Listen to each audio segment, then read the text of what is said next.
20 জুলাই যাত্রাবাড়ির রায়েরবাগ তখন রণক্ষেত্র। নিজ বাসার সামনে তখন পানি বিক্রি করছিলেন আব্দুর রহমান জিসান। হঠাৎ একটি গুলি এসে মাথার খুলি ভেদ করে বেরিয়ে যায় পেছন দিয়ে। রক্তাক্ত জিসানকে নিয়ে হাসপাতালে ছুটোছুটি, ততক্ষণে মৃত্যু হয়েছে তার। অকালে সন্তান হারানোর শোক কাটছেই না পরিবারের। স্মৃতি হাতড়ে সন্তানের সান্নিধ্য পাওয়ার বৃথা চেষ্টা মায়ের। আর স্বামী জিসানের মৃত্যু সইতে না পেরে সপ্তাহ ব্যবধানে আত্মহত্যা করেন স্ত্রী মিষ্টি। গত 20 জুলাই রায়েরবাগ এলাকায় যে সংঘর্ষের ঘটনায় গুলিবিদ্ধ হয়ে মারা গেছেন আব্দুর রহমান জিসান, এবং তার পরিবারের খোঁজখবর নিতে বা তাদের সাথে কথা বলতে এসেছিলাম এই রায়েরবাগের বাসায়। তার মা, তার পরিবার সবাই শোকে সন্তপ্ত অবস্থায় আছেন। তারা তাদের জিসানের ছবি নিয়ে বা তাদের স্মৃতি নিয়ে আঁকড়ে আছেন এবং তারা দেখানোর চেষ্টা করছেন আমাদের তার ছেলে কতটা হাসি খুশি ছিলেন এবং তাদের বর্তমান অবস্থা আমাদেরকে জানাচ্ছিলেন।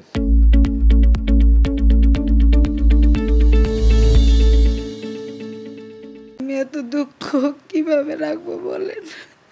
আমার মনটা খুব কষ্ট, অনেক কষ্ট, অনেক কষ্ট আমার মনে।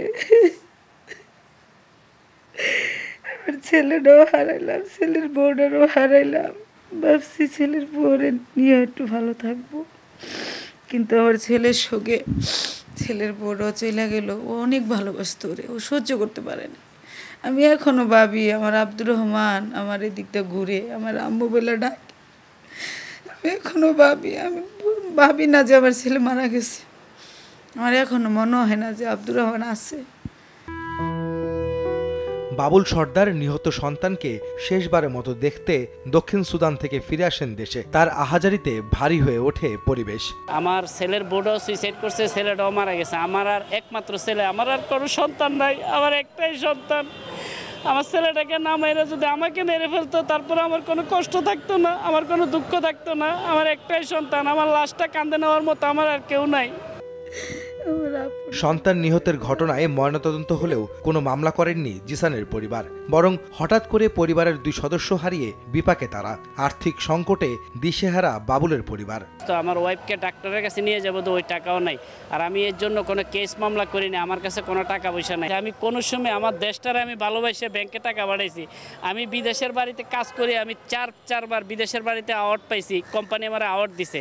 কিন্তু এই দেশে আমার ছেলের লাশ আমার উপহার দিছে, আমার ছেলেটার ডেড বডি আমার উপহার দিছে, আমার ছেলের বউটা সুইসাইড করছে। আমি খুব কষ্ট মানবতার জীবনযাপন করছি। আমি দেশের সর্বস্তরের অর্থনৈতিকভাবে যারা একটু আমাকে সহযোগিতা করতে পারেন তাদের কাছে আমি একটু সহযোগিতা চাচ্ছি। নিহত জিসানকে মাতোয়াইলে ও তার স্ত্রী মিষ্টিকে রংপুরে গ্রামের বাড়িতে দাফন করা হয়েছে বলে জানিয়েছেন তাদের পরিবার।